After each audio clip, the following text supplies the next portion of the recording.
Hello and welcome to another episode of Inscription. Today we are using the Black Goat deck and we're going to see what we're going to get from the trader. What are we going to get this time, I wonder. Right, okay, so it's not a bad layout actually. We take the ringworm and the beehive. So we have a plan. There is a fireplace right here. So the ringworm was basically hoping that this fireplace gets used like immediately and we can free it up. So nice. There we go. Perfect.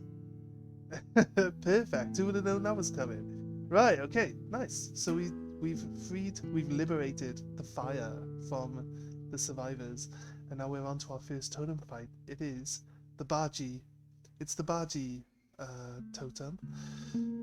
We drew our black goat and our beehive, and we don't feel like there's really anything to do on the first turn. So we wait. Now we got our moose buck. There we go. It's our win card. So black goat's down. Moose buck is coming in. Could have placed it to kill the flying ant, but I planned on attacking two of them in a row, I think. So we placed it on the edge. We got our mole vat to block anything if we can. So just flying ants at the moment, so it's not going to block anything. There we go. Was the plan. We got our moose buck in the right place. Perfect. Perfect strategy, if you ask me. Not always, doesn't always happen, but it was a decent strategy. Take the win. And moving on. Let's see, mystery card. Let's take the mystery card. We have an ant. And the mystery card. And the turtle blogger. And another fireplace. Nice. It's always, we're going to gravitate towards the fireplaces since they're now nice and open. We want our beehive to be able to defend itself, so we're going to crack on with the beehive. There we go. Nice and easy. 2 attack power and 2 defense. It's not bad. It's not bad for a beehive, to be honest with you. We're going to try pump it up a bit more, I think, in the future. That's the plan, maybe. Depends on what we pull. So, black go into moose buck again. Perfect. We're gonna it's gonna move, so we need to place it 1 square away from where we actually want it to be. The toad actually dives underwater because they have the swimmer perk. Second turn, moose buck takes the win. It's pretty strong. It's a pretty strong card, especially you can summon it early and get a direct hit. We just happened to get a second direct hit with it. So cockroach, nice. Love the cockroach. Especially we've already got a beehive, so endless bee possibilities. And the bag rat, oh he's cute. Look at him, boop him on the nose. Okay, bag rat card acquired. We are going to probably merge that into something easier to summon. That's my usual tactic anyway. Okay, they have the swimmer perk again on the reptiles. We have black goats, an ant, and the beehive. So I feel like we're probably going to put an ant down, get a bit of damage in. Beehive might have been better, but we didn't really have anything for someone to hit it with, you know, so we didn't have any creatures on the board. So here we go again, right? They've got a snake, the adder. It's gonna just kill whatever it hits anyway, so not sure if we want to really place a beehive in front of that. So throw the moose buck down in the open, get some free damage. Nice, 1 to 3, and it moves over.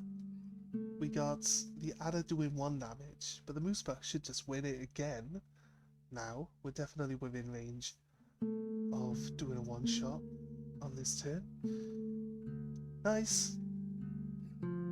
Okay, easy wins. This deck probably is the best deck to start with, to be honest with you. I used to not like it so much, but then when I started using it after knowing a bit more about the game, it's actually very, very good.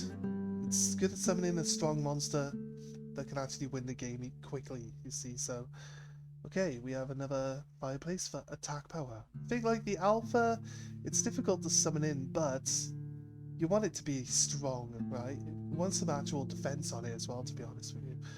Make it stay alive, and it'll help you out a lot. It's a very good card. Okay, so we're gonna throw the cockroach under the beehive. Who saw that come in? Anyone see that come in? They definitely like to throw the beehive on with the cockroach. It's definitely our favourite combination there. Alright, what we got?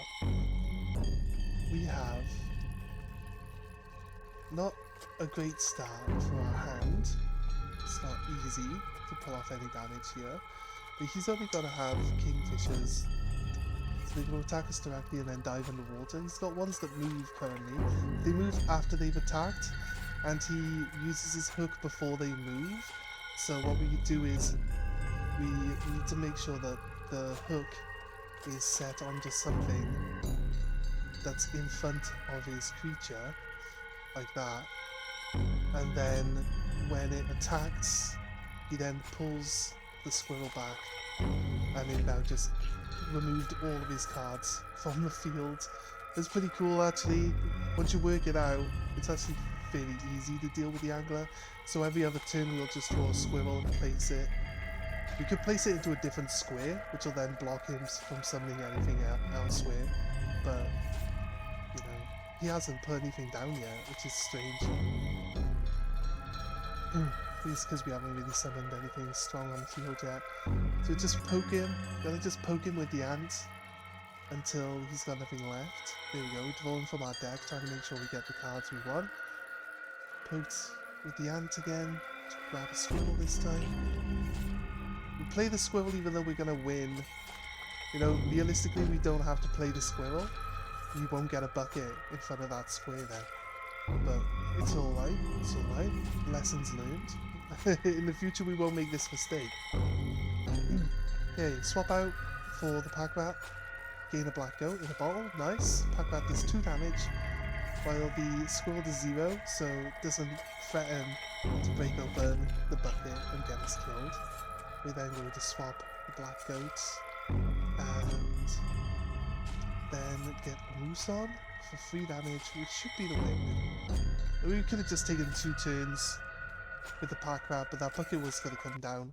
Shark would have killed the pack rat, then we would have just played our moose in front of the shark, and then it's a game where our moose goes across the board and breaks every bucket open and we lose. But you know, I think we worked it out the best way.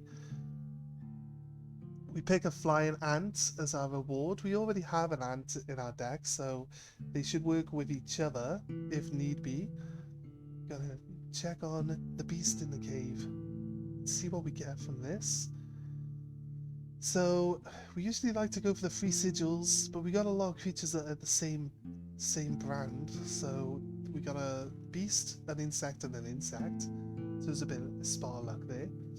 And we have field mouse. The field mouse is very good, so we take it. I think all the cards that it generally offers on this are just kind of crazy.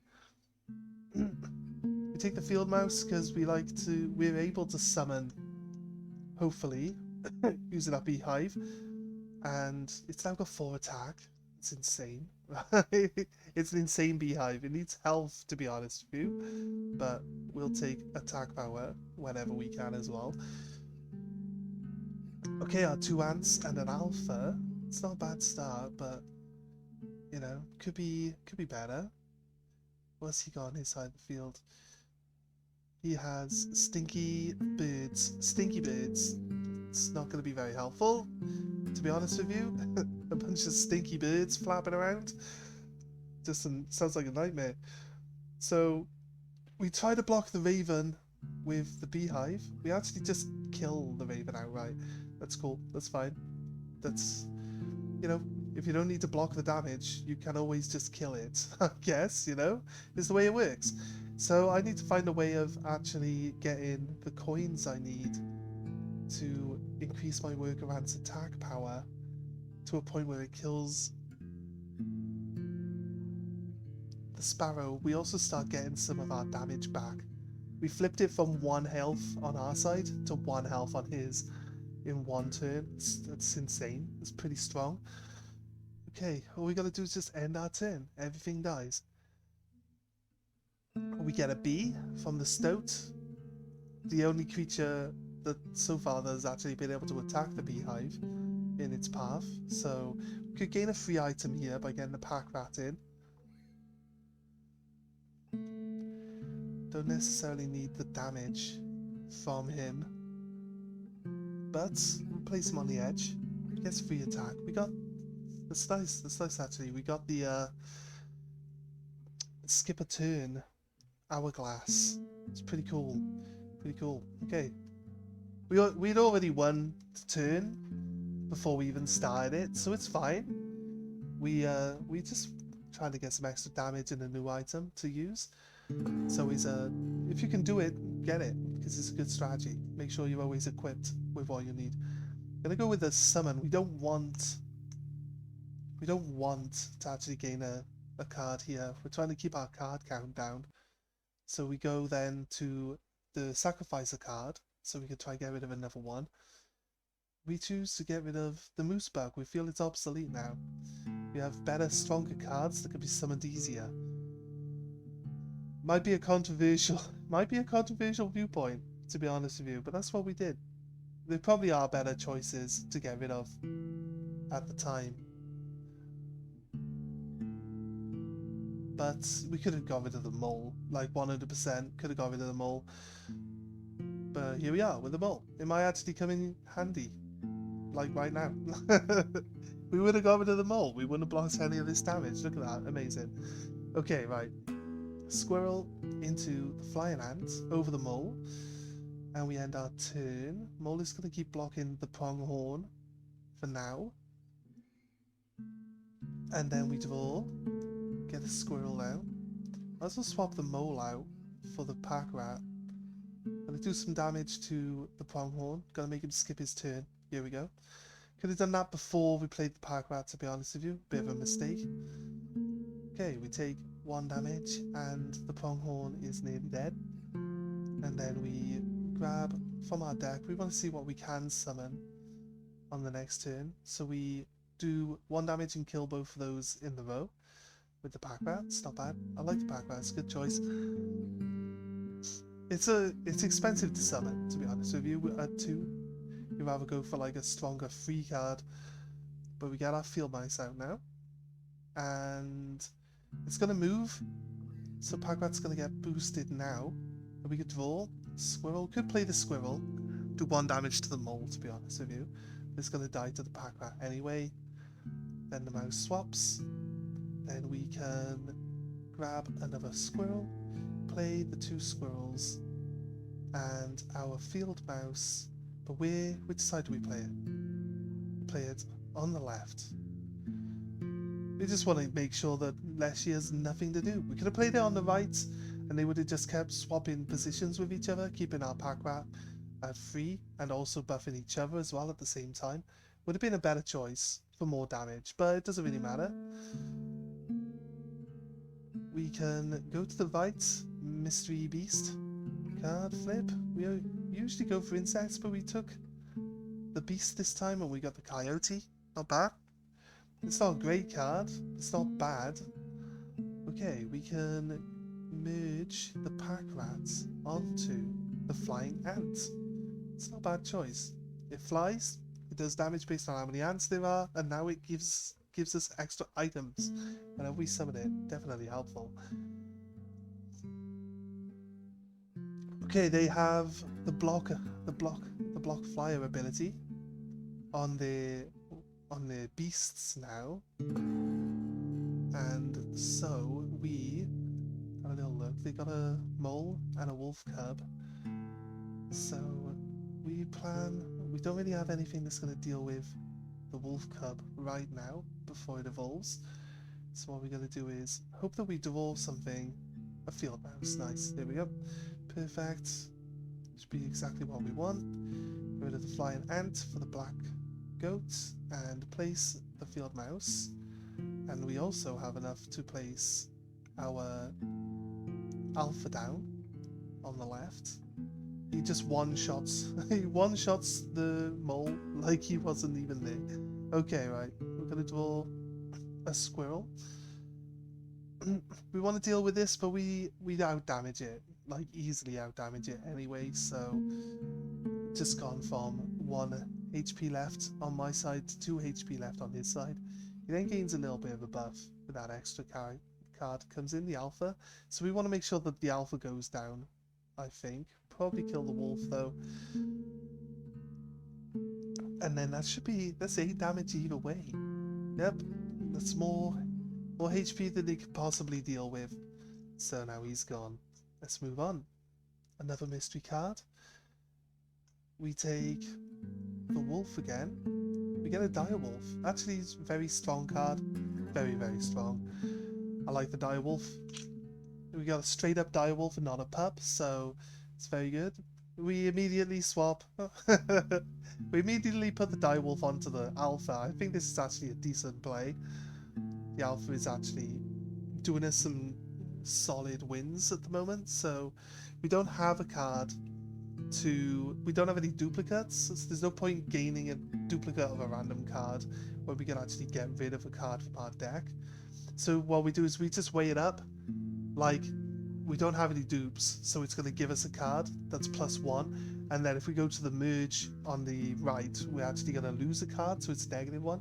We want to reduce the card size of our deck as much as possible, so that's why we pick that choice over the other one, even if we don't really seem to have a card that we actually want to get rid of at the time. But we'll just get rid of anything onto something else, just to make it a bit easier for us to summon what we need. So we play the smoke and we place the beehive down. We have the prospector this time round. We do 4 damage with the beehive. It's pretty solid first turn summon nowadays, to be honest with you. We get our bee and our beehive back from the coyote. We draw a squirrel.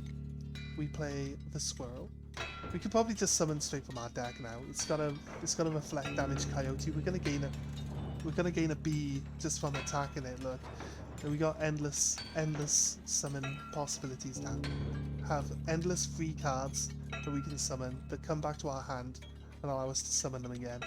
So we never actually have to draw a squirrel for the rest of the fight.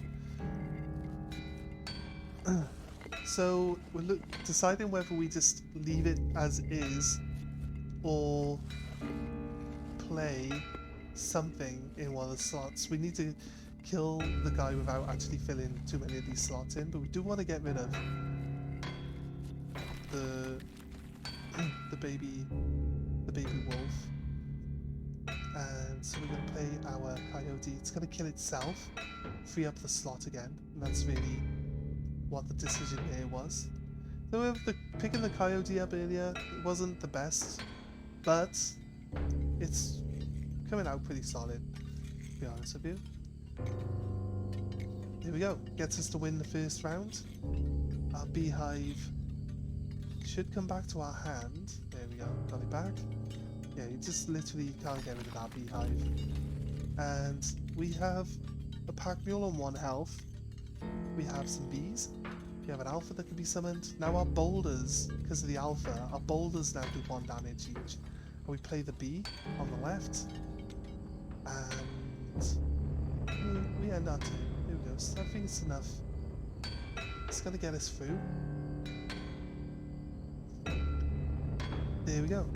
Straight into a win either way, because we have the double attack from the alpha look, so we did an extra 4 damage straight away, and the bee did 1 damage directly, and the other boulder did 1 damage, so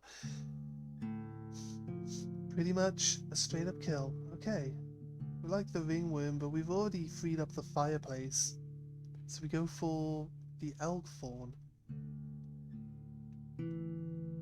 I don't mind the elk so much. I wouldn't usually pick it, but out of those 3 cards, we went for it. Okay, gonna go for the beast in the cage. Cave? It's definitely in a cave, not a cage. Right, I think we want to lose this one, so we go for sigils. No, we might have wanted to win it. We got 1 sigil. There we go. Plenty of sigils. So I think we definitely wanted to win that one. And the Raven is looking very nice. It's got double attack, and it's got intercept. Don't have a pack rat, so boop him on the nose. You can't win if you don't boop him on the nose, to be honest with you. Every game I neglect pack rat is a game I lose. I can guarantee you that.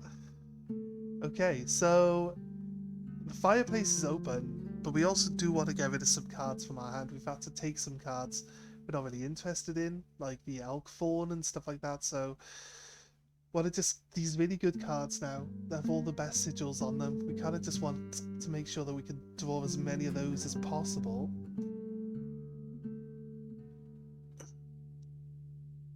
Okay. Got foggy. It got foggy all of a sudden. Can't remember it being foggy. Okay, we got stinky beasts. There might be a little bit of an issue, but we got some strong cards with strong base attacks that don't really require the need for buffing, but we also have a lot of buff cards in our deck. All these attack buff cards are like overpowered, especially now we got like the double attack alpha and the field mouse. It was definitely a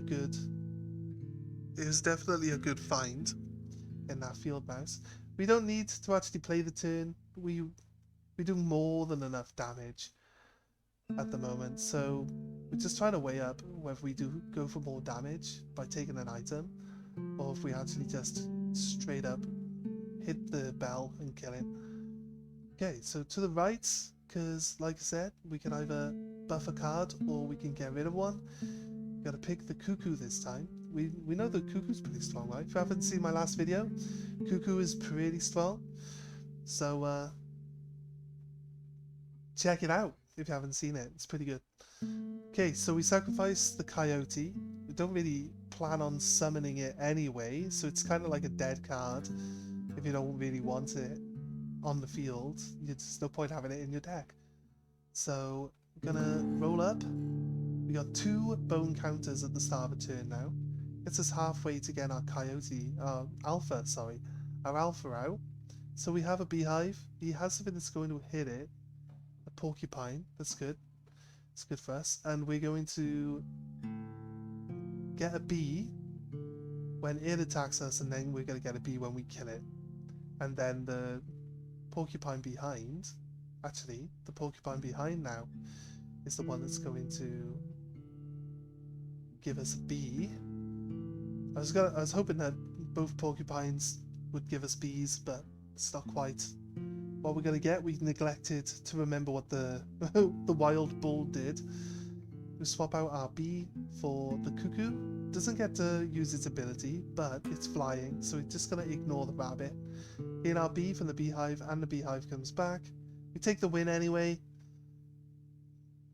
We're showing off some good strategies, but not really being able to utilize them because we're winning so quickly.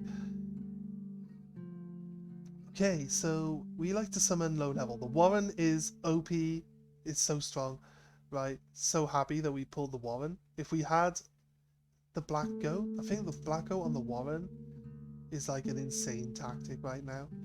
So we pick the Pack Rat because the Pack Rat's harder to summon. We don't really need the Black Goat anymore. We got rid of all our high level cards now. They're all just level 1s. So we could easily just get rid of the Black Goat onto the Warren and just be able to summon anything at all. Although my previous point negates the need for the Black Goat on the Warren because we don't have anything to summon it with. So yeah, Beehive's down again, and then we end our turn. Could have played the Warren and then the Beehive on top of the Warren. It would have given us a rabbit, and then we would have still had our Beehive. So we pull from the deck. We definitely have endless amounts of summoning available to us now. We get our bee down. We're going to block the damage with our Warren. We now have the rabbit and a bee. It's not a bad turn. The bee comes back, look, so we got that. Turned off the porcupine, but there's another porcupine behind it, so we're still going to get our bee, and we're still going to kill both of them. So it's pretty decent. Here we go, look, both of them are gone. we get our bee, we get our beehive back, and we do the 1 damage. Draw from our deck. A field mouse, there we go, perfect. So now we play, should just get the field mouse out by playing our bees. The bees make us win anyway, the flying ant makes us win. So, like I said, we've got decent strategies going on, but the game doesn't last long enough. Well, we sacrifice that for that. Place another bee. Get rid of that for the mice. Play the mouse. Put the bee back on the field. Swap the beehive and the bee for a mouse. Play a bee. We got double mice and bees then. But we don't do anywhere near as much damage. So, there we go. It just endlessly allows you to just constantly keep summoning. If you can keep creating cards in your hand, you can just keep summoning them. It's pretty cool. I like it. We go to the left, we have to get a pack rat again. We don't really want a pack rat, so we go for the totem. Take insects, because insects are benefiting us the most at the moment. But realistically, it's a bit late. It's a bit late in the game to be getting a totem. If you can get one really, really early in the game, then it's quite good. You're laughing, especially if you get a really good like base for the tower. But other than that, like, it's way late in the game. We're on our 3rd boss now, and it's not likely that we're gonna get a decent tower for the final boss. And having just a tower for the final boss is kind of pointless. It's not necessary. So it's now the trader. Trader's one of our favourite guys to play, one of our favourite bosses. So we draw a raven egg and the mice. We need to free up a slot. He's got 4 traps, realistically, coming out, and we need something to survive at least a turn. So we play field mouse in the empty slot to get another field mouse, play our squirrel. We use the scissors, obviously, as you saw, to cut the trap. Put the raven egg down. It's got 2 attacks going forward. Swaps with the field mouse. It's because we don't mind sacrificing it. Don't know why. To be honest with you, probably just forgot that the mouse was going to swap places with it. Realistically, these little misplays are the types of misplays I always have. Right, we played the squirrel to get rid of the trap, because the field mouse gives the squirrel +1 to its attack power. Then we draw from our deck to work around. We can grab our squirrel if need be. But we win this turn anyway. It's not necessary.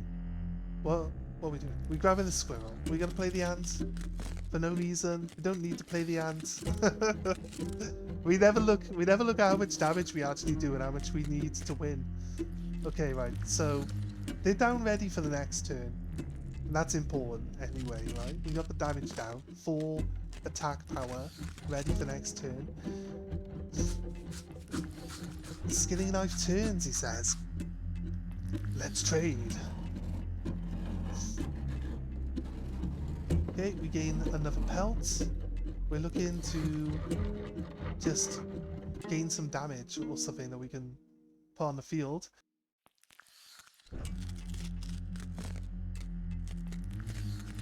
So we just take 2 cards that aren't easily summoned. But either way, we got the wolf down. It was an easy sacrifice of an ant. Didn't really mind. And he hits either side of the card that's blocking him. So, sorry dude, just not able to stop the wolf this time. And takes the win. Nice and easy. So, we get the pronghorn. It's a decent ability. We could trade it off onto something else later. So we pick that. Out of everything we got, it's not really useful. We're just looking at abilities that we can swap off. We know that there's the chance to swap an ability in this last area, so that's what we go for.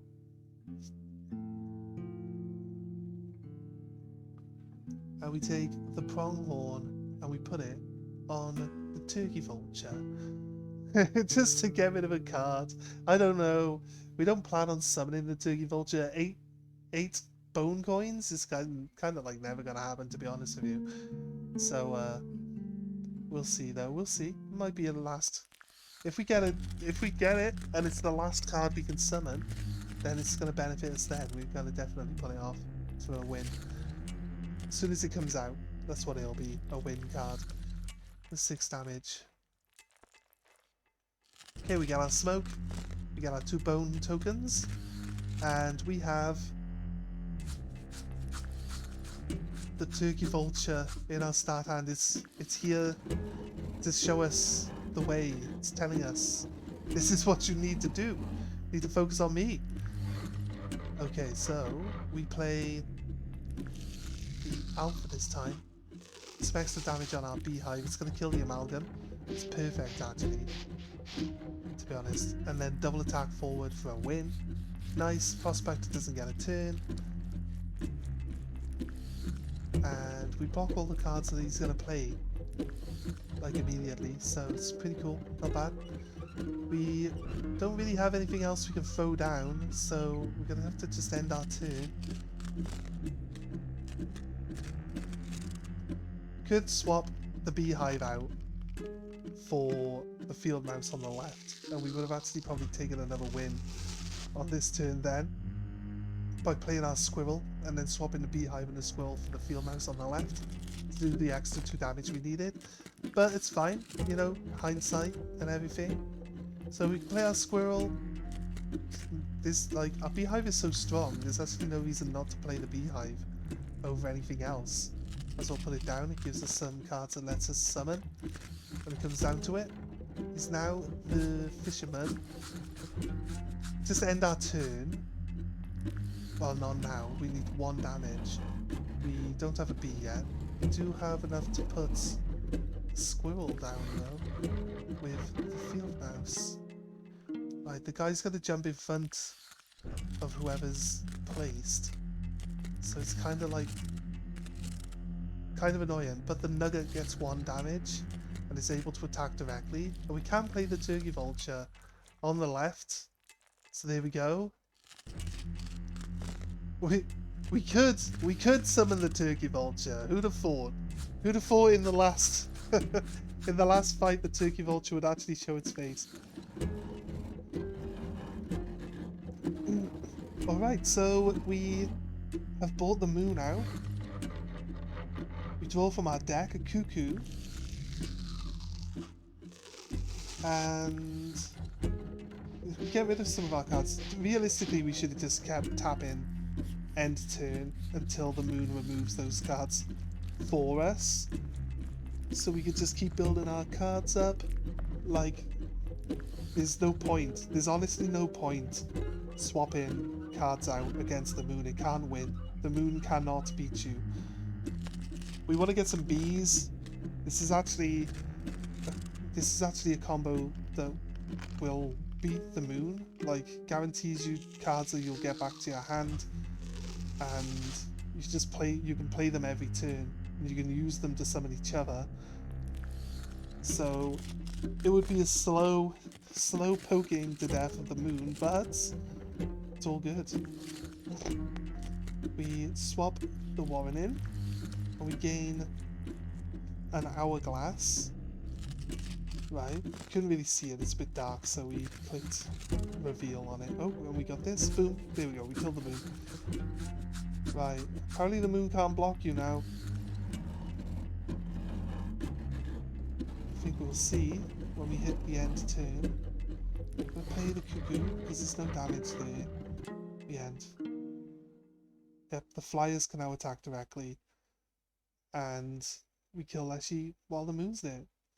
Okay, so thanks for watching, and if you liked this video, please consider dropping a like and a subscribe, and watch some of the other videos. We have some good ones, like this one on the left, and also some other good ones like this one on the right. So check them out, and we'll see you next time. Bye!